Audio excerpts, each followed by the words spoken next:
Welcome to MessageWhiz. In this video, we'll take a closer look at segmentation options when sending messages.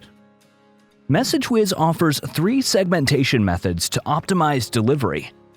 With no segmentation, your message is sent to all recipients at once. Manual segmentation lets you divide your audience into smaller groups, sending the broadcast in batches.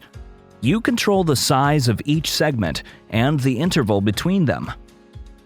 CTR-Based segmentation is perfect for campaigns focused on driving engagement.